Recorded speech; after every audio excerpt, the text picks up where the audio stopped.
Guys, I'm so excited.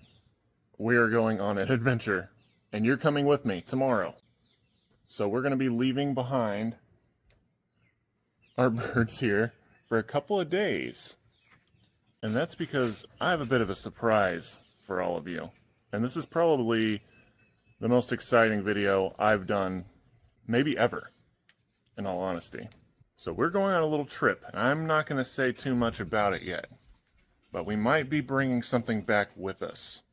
Now, I'm going to put a link in the description to help this alleged surprise that is going to may or may not need some vet treatment. But if you want to help, please wait until after the video to click the link, because I don't want to spoil this for you guys. Like, I'm super excited about this, and I want you to kind of come along on the journey with me.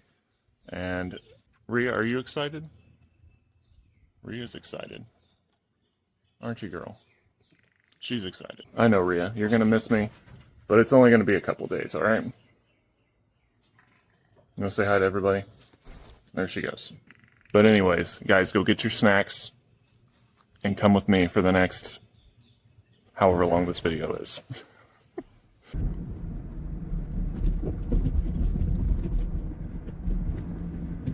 Alright, so I'm here at the Magnolia Bird Sanctuary, and this is your first look at our new friend here. Oh, you see yourself there in the camera, buddy? He's a male keel-billed toucan. And eventually, after I pick up a cage... You want to come back? Where'd you go? Oh, there you are. Once I pick up a cage... Oh, he's a little... Here, we'll flip the camera around so you can see him. Eventually, once I get an enclosure for indoors for emergencies and bad weather and such, he'll be coming home with us. But, believe it or not, this is not the surprise this time. And he is a big surprise, don't get me wrong. But there's something a little more akin to an old friend of ours that I think you guys are going to be very excited for. And it's not in Houston, and not Texas at all. We have to go on an even longer journey to get her. So I'm very excited to introduce her to you, but I wanted to just come here and check up on him and see how he's doing. He'll be coming with us soon, but he's a lot more active and needs less help than this particular bird. So, but I know Jade's going to be really excited. You want to take a blueberry from me?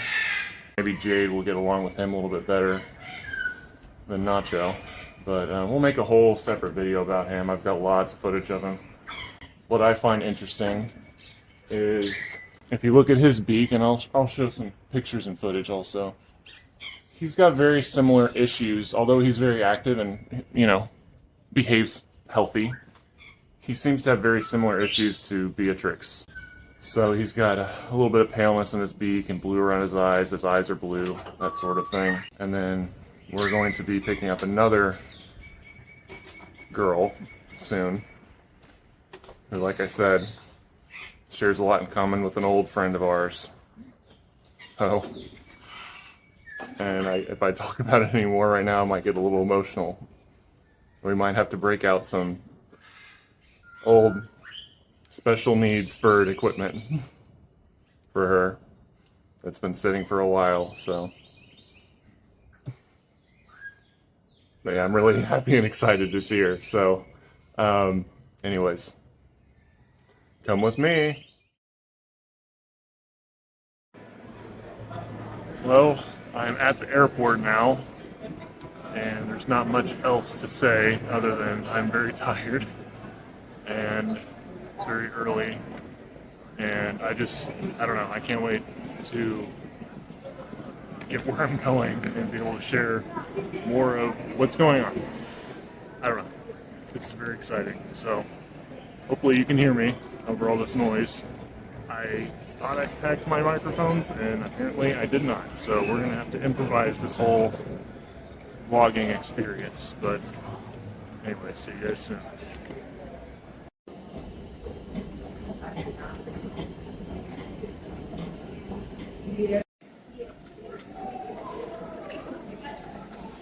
Well, here we are at LAX. So I'm meeting my good friend Dana, who most of you probably are familiar with at this point. She's been a very dear and close friend to me for many, many years. Probably, I want to say 16, 17 years now.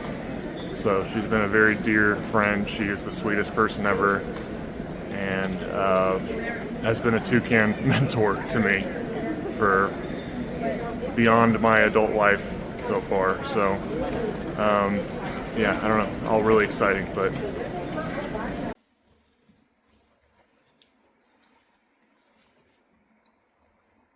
this is Dana's precious little curl-crested aviary. He has issues very similar to Tupac and is mostly immobile. So he sits here with them very cutely. If you can see, he is just so sweet and so beautiful, aren't you?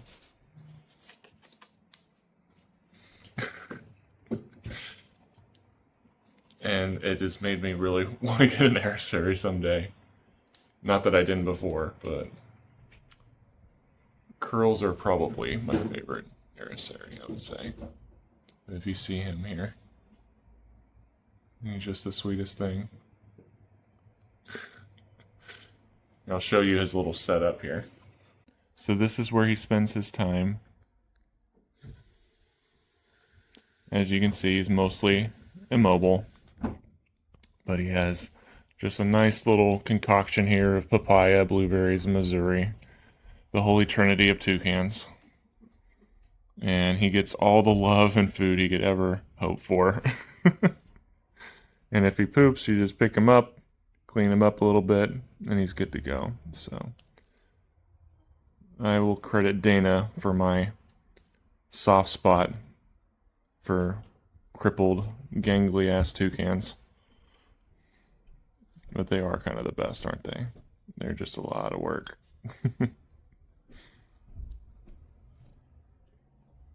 You can see how beautiful the skin is around his eyes. And his beak, you know, he's had a rough life. But he's very loved and safe here.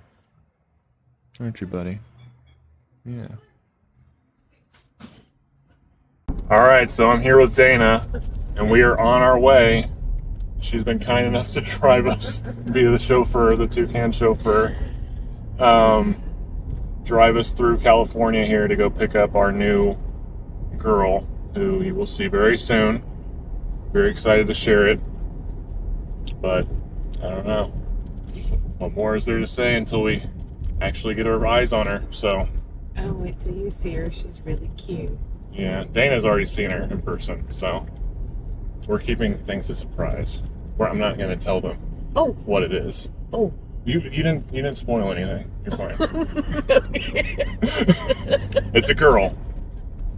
And it presumably, based on the channel name, it's probably a toucan, if I had to imagine. But well, you'll find out soon.